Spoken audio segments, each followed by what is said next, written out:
Welcome to episode 74 of Chumps to Champions, where today I'm doing a review of my 8th season in charge of Chumps City. If you missed the last episode, momentous episode in the series because we managed to get promoted from League 1 with 5 games to spare. We've won the league, as you can see, very comfortably, managed to get 97 points. We couldn't quite get that 100-point mark because of one more defeat I had in the last 5 games, but as you can see there, promoted with Birmingham City in second.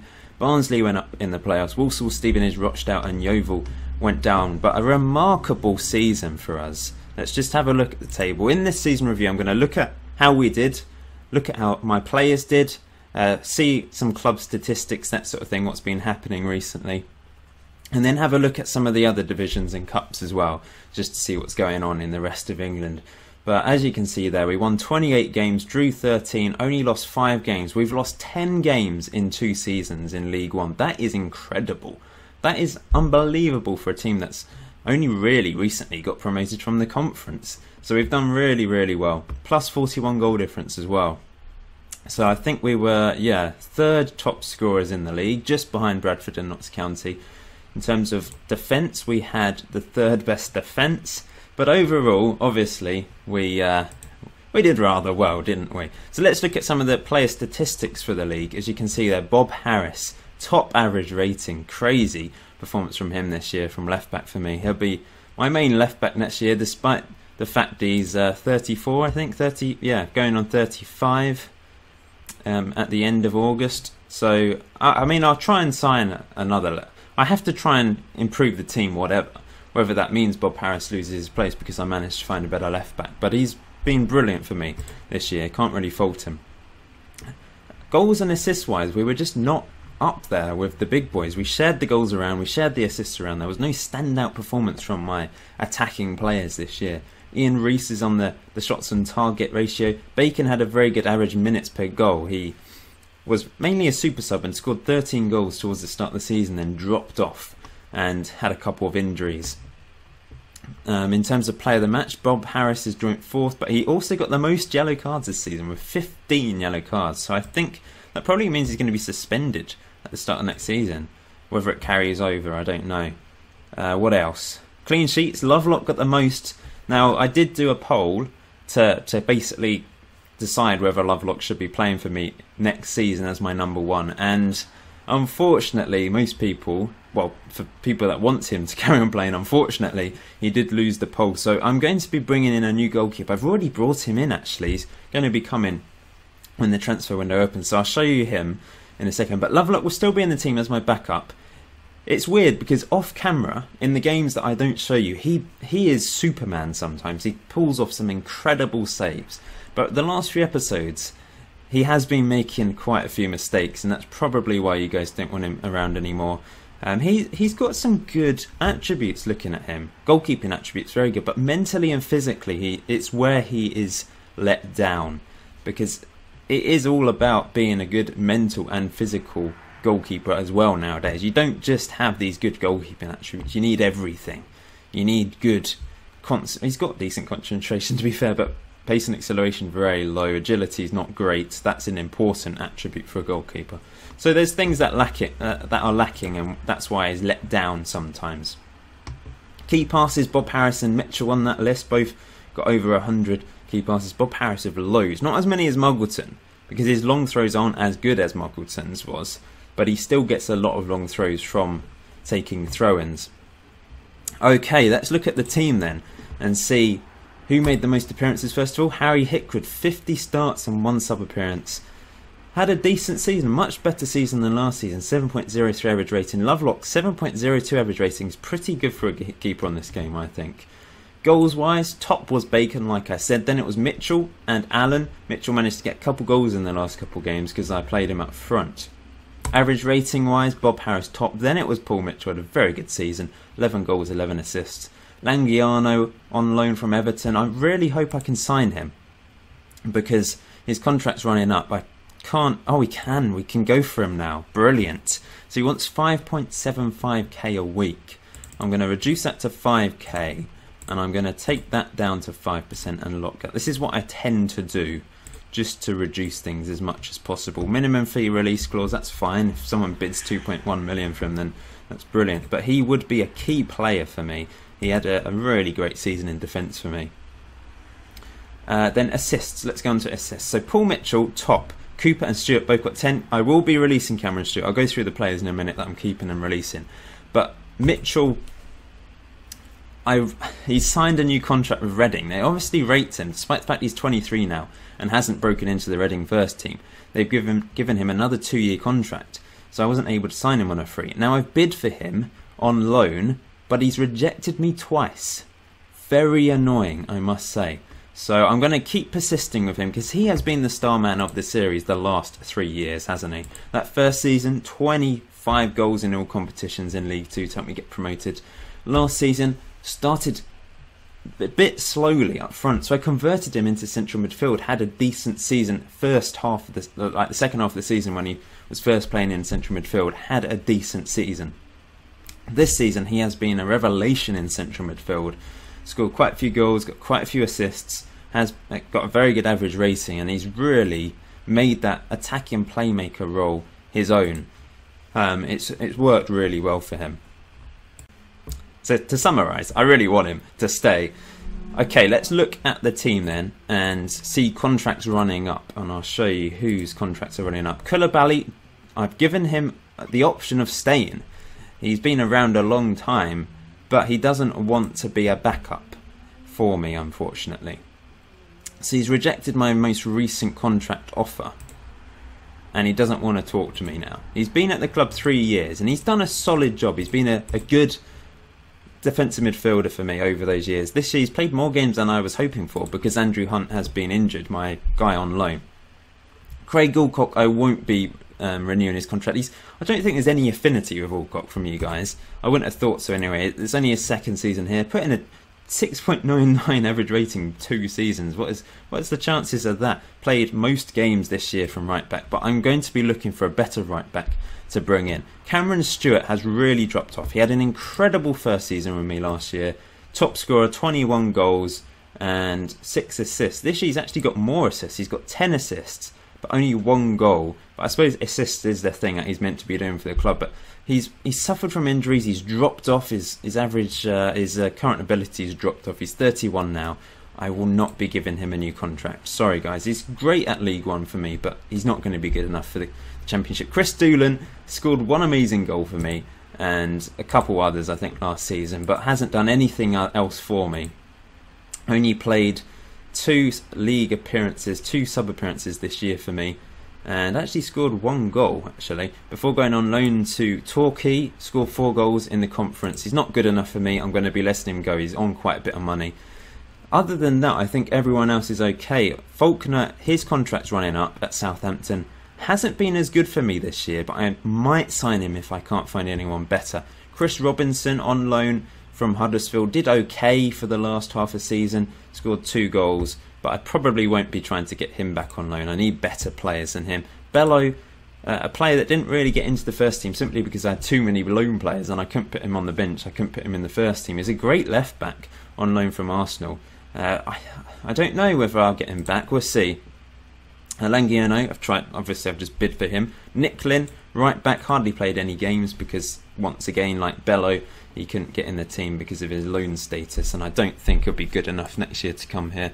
Everyone else will be staying. I've still got Louis Moult for another year. I had no idea that. I'm definitely going to try and get rid of him for basically probably free. I've tried to get rid of him for money before and no one's wanted him, so let's try and get rid of him.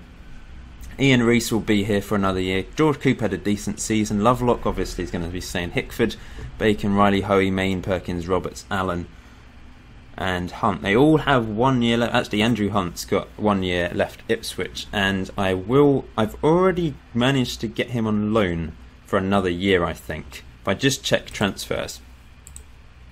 Transfer history. This is... Yeah, wait, let's see. I can't remember actually. Anyway, the players I'm bringing in that I have already brought in. This is the goalkeeper. He's Portuguese. He's 23 years old. He's going to be earning 6k a week, which is a huge amount for me. But I have to be paying championship wages now basically keep up with the championship teams. Now, some of his goalkeeping attributes are actually below Lovelock's, but all round he is a better keeper. He's actually got worse agility and similar poor pace and acceleration, but other things he's good mentally. I think he'll generally be a better player than Lovelock, which is why I've brought him in. He's not going to be a superstar. Maybe I have overpaid for him, but mentally you can see he's much stronger. Although if we look at the key highlights, let's look at sweeper keeper, for example. He's better at aerial ability, worse at command of area. But it's strange that Lovelock has good command of area, but not very good aerial ability. That's quite strange, really. He's not so good at communication and got less eccentricity, but that's fine by me. Better first touch, but only by 1. That definitely needs to be improved. Not so good. Looking at him, is he as good as Lovelock? I think he is a bit better overall. We'll see when he comes into the team, but he's on a free. It's a big contract. But I guess if he doesn't perform, then I've always got Lovelock to call on, haven't I? The legend. Now, an old guy, Christos Fotu. Remember him from the previous season? Scored 2 goals in the League One playoff final against Chesterfield. Then missed a glorious chance to win it for me, and then missed his penalty. A bit of a mixed game for him, I guess. But he scored plenty of goals for me in that second half of the season. This year he's not been as good on loan at Southend, but I think he still looks like a good player. I think he could be a great striker in the Championship. I think Southend have been underplaying him this year and he's just not performed. But he's coming on a free, which is great news. He could be my main striker next year. Langiano we've bid for, and there's a couple other players I've bid for. Mitchell I'm going to try and get on loan. Desperate to try and get him on loan.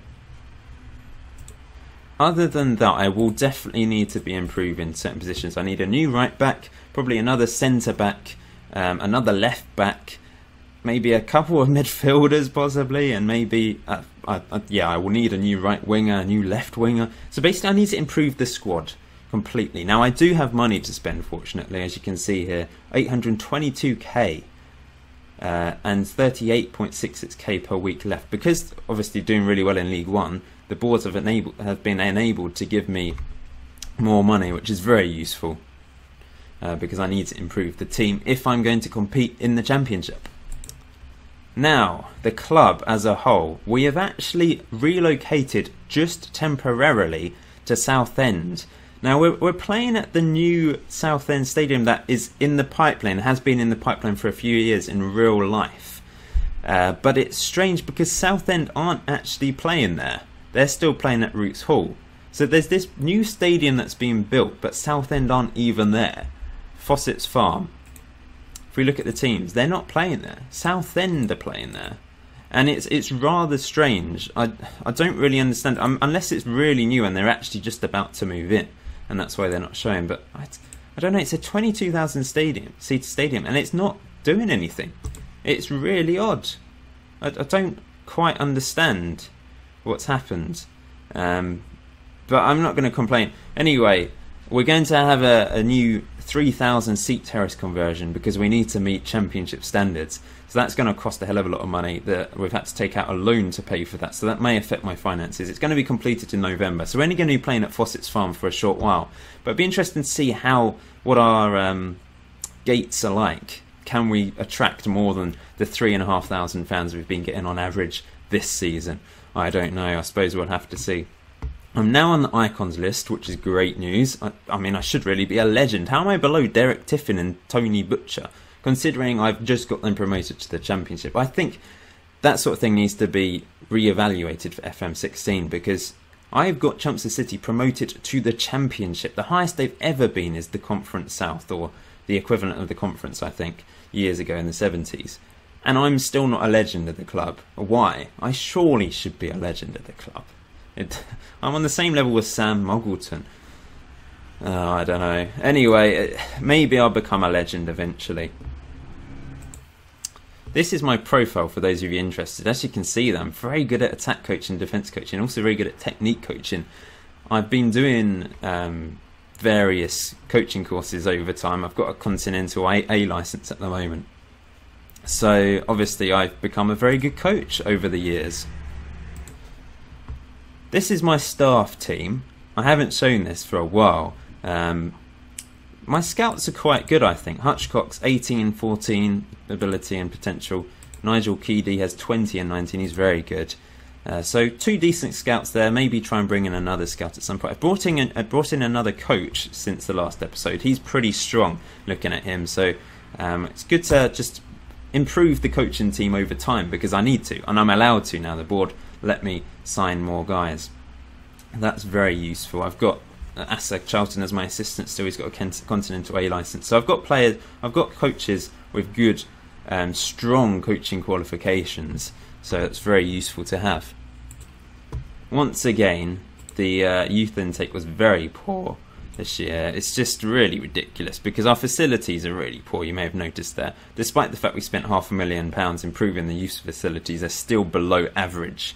So that's rather annoying. Anyway, I'm going to now look through the different competitions to see, who we're going to be facing in the Championship next season, for example. So let's go up to see who was promoted from the Championship. So we're going to avoid Fulham, West Brom and Watford, who are promoted, but we've got Forest, Villa, Norwich in there, Leeds.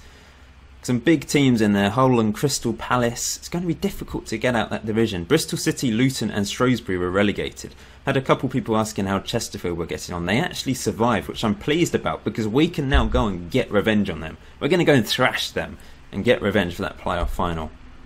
I'm also pleased Exeter survived. They always seem to go up to the Championship for some reason on FM15. And they've survived quite a few years now, looking at them. As you can see here, I think that was their 4th season in the Championship, and they've survived just about again, and that's good, because I suppose they are a smaller team in the division, and the more smaller teams in this division, or not so strong teams in this division, the better, because I can then go and beat them and hopefully work my way up the table. Now obviously I'll be predicted to finish bottom. I was predicted to finish 22nd or 21st in League 1. And I obviously won the league. But I think I still have a pretty good chance of doing well, because my tactic is obviously very effective. It's hard to break me down, hard to beat me. I've only lost 10 league games in 2 seasons. So that's very good. So obviously my tactic is strong, and even against better opposition I think it should hold up, and we might be able to get mid-table. I guess we'll find out next season, won't we, how we get on. Okay, I'm going to go up to the Premier League next. You can see Man City won the league. Bournemouth finished 3rd in the end. They were 2nd at one point. Chelsea and Arsenal outside the top 4. Burnley, Everton and Wigan relegated. Now that's fine. Playing Wigan and Burnley next season. Everton could be tough. Now I've just noticed Reading are in the Premier League, which is maybe why they're not playing Paul Mitchell. I really hope I can get him on loan again, because it would be so useful. I'm guessing he really wants to get into the first team at Reading now. He's 23 years old. But they've given him another 2-year contract. It's strange that they haven't just let him go, because he's 23 and he's not broken in. But there we go, I guess. As you can see, Cristiano Ronaldo, top goal scorer at Man United in the Premier League at the age of 37. He's been ridiculous on this game. Carlos Fierro at Arsenal. He's a monster as well, isn't he? Just crazy. Okay, we're going to go down the divisions, just out of interest for you guys interested in the other divisions. You can see Cambridge promoted from League 2 of Newport and MK Dons. Wrexham went up in the playoffs. Wickenham Gateshead relegated. And the conference, Halifax going up. Aldershot in the playoffs. Dartford, Bradford, PA that is. Alfreton and Accrington Stanley going down from the conference. Then the Conference North, FC United promoted. Stockport in the playoffs. Stalybridge, Hyde and Nantwich getting relegated from the Conference North. And then lastly, the Conference South, where we started our journey. Dover promoted as champions, Bromley getting promoted with them. They were a team that was sort of tipped to be quite strong when we were down there, so they've not made a huge amount of progress. Wealdstone relegated from the Conference South, Dulwich and Staines also going down. So let's just look at the FA Cup then.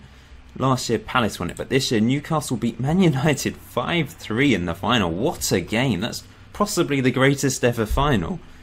They've still got Perez, and he scored 2 goals in the final. Wow, it looks good actually. 11 goals in 19 games for Spain. League Cup, Man United won that one, 2-1 against Tottenham. The Community Shield, Man City beat Crystal Palace. Johnson's Paint Trophy won by Cambridge in the end, 2-1 against Blackpool in the final. That's good, because Cambridge have only just got promoted from League 2, haven't they?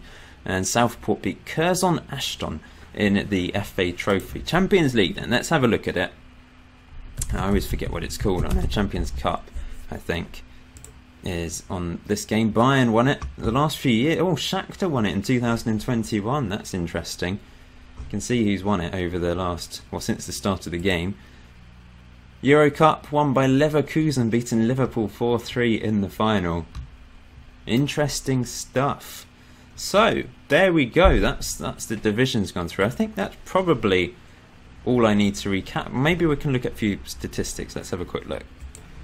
In fact, I've just remembered I didn't actually show you my last 5 games of the season, did I? I've just got all caught up in everything else. But obviously in the last video we beat Colchester to win the league. Then we beat Scunthorpe 1-0, our 4th 1-0 win in a row, before beating Portsmouth 2-1. Very good. Hickford and Langano, 2 centre-backs with the winning goals. Then we unfortunately lost our 5th game of the season, Frank Newble with the goal, before beating Sheffield Wednesday 2-1. Mitchell playing up front scored 2 goals in 3 minutes to help us win that. And then a very comfortable 2-0 win against Rochdale. Faulkner with the goal and Koulibaly with the penalty. Maybe his last goal and game for the club if he doesn't want to sign a new contract. So there we go. I think that's probably it for...